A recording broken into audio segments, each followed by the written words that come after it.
Today we are talking with Zinnia, who is originally from New England and was once a summer camp nurse. She can play the bassoon. She hates lima beans, but loves triple chocolate ice cream. Her nickname is Frog because she once won best standing broad jump in the 7th grade. She might look like Janis Joplin, and she has a huge collection of several hundred cassette tapes. So I'm super excited. Welcome. Welcome, Zinnia. Hi, Cindy and April. Hi there. So we're going to start our famous 7-minute timer, and we'll just get started. So tell us a little bit about your trip. Where'd you go? How did you travel? Nobody knows what we're talking about, Zinnia. So give us a little clue. Hi. Yeah. So I just kind of retired from my job, and I didn't have anyone at home, and I just had a nasty breakup. So I thought, now it's time to hit the road.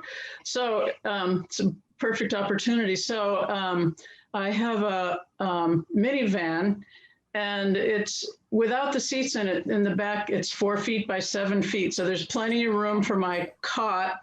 It's very basic, very basic. And underneath the cot, I have boxes that have my clothing and whatnot. So all my belongings and stuff. And so the windows of the van are tinted. So that means that I can change out of my wet bathing suit in there and get washed up in the morning with wet wipes, which I did often. And so I toured the whole United States, the contiguous states, the mainland, and I went to an AA meeting in all 48 states because I'm a member of Alcoholics Anonymous, and that's why my pen name actually is Zinnia Abbott. So that's a pseudonym because of anonymity of Alcoholics Anonymous. So it was quite an adventure going to all the states, and I never spent a dime for lodging because I slept in my van behind the tinted windows.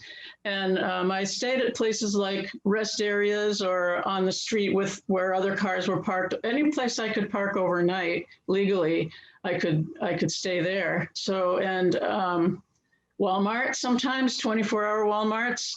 And there was a fitness place that I was a member of. It was a nationwide fitness place, and some of them were 24 hours. So that was my first choice of a place to stay because I could sleep in the parking lot and then get up in the morning and have a workout and a shower and fill my water bottles and hit the road.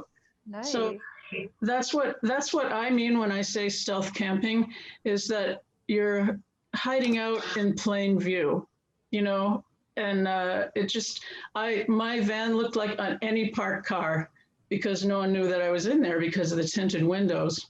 There are other kinds of stealth camping, like if you go hide out in the wilderness with your little pup tent, but that's not what I did. Right. Yeah, that's fine. So what would you say were some of the most challenging aspects of camping like this? Oh, I think,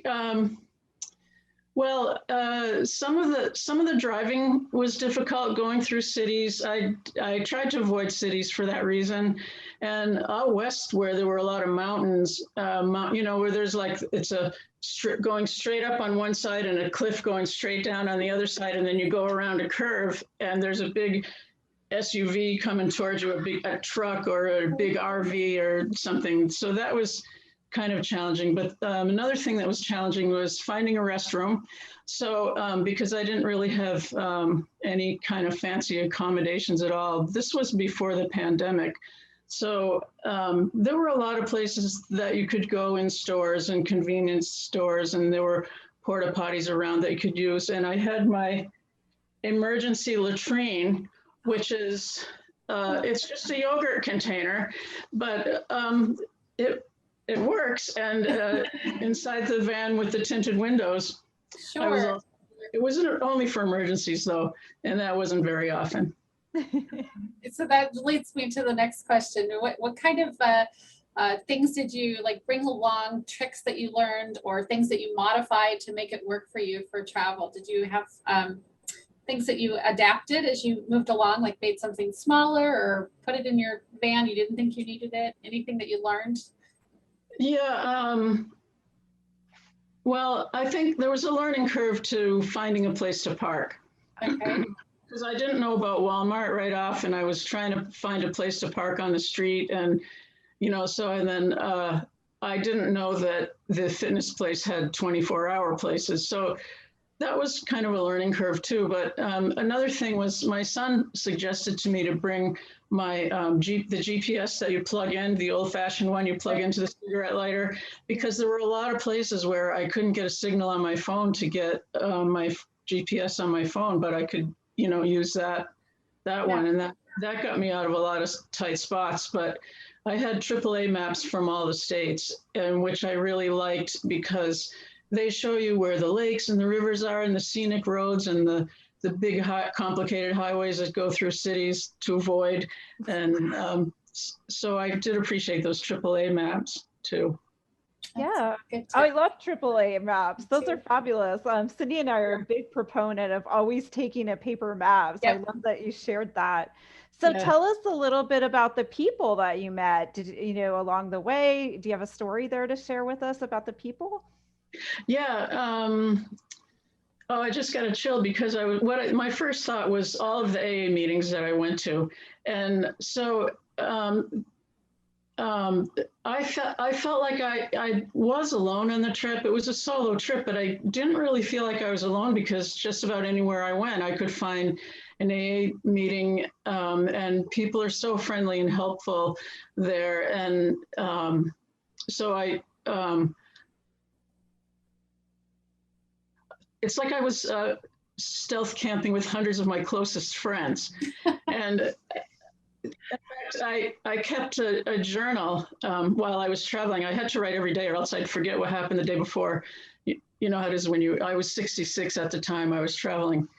And so when I got home, I wrote it into a book that got published, and that was the title of the book, is Stealth Camping with Hundreds of My Closest Friends. So, it was just nice to be in a place where everybody in the room wanted you to do well and succeed, and they were on your side. And so I got to talking with people and had some invitations to lunch and, coffee and things like that. And I could ask them, hey, what is there to do in Scottsbluff, Nebraska? And they would say, well, go to Scottsbluff. Why didn't I think of that? Well, that's our 7 minutes. I can't believe we're all done. That was such a great story. Really? That was 7 minutes, believe it or not. And we had a couple of questions, but I am going to ask one of the questions, which is, would you do it again, Zinnia? Yeah. I feel that. Yeah. I'd go tomorrow if actually I'm thinking about it. That's fantastic. So thank you so much for sharing your story. Before we cut off, let's see your book. What's the name of you mentioned it earlier, Stealth Camping with hundreds of my closest friends. And that's my pen name, Zinnia Abbott, for my AA anonymity. Fantastic. Love it. Thank you so much for sharing your story. Yeah, well, thank you for inviting me. It was fun. Yeah. So we have if you have questions for us, you can check the description. If you want to connect with Zinnia, we'll put her contact information in our description as well. And so continue to travel with us through real stories from real people. Thanks. Thanks. Bye. Thank you.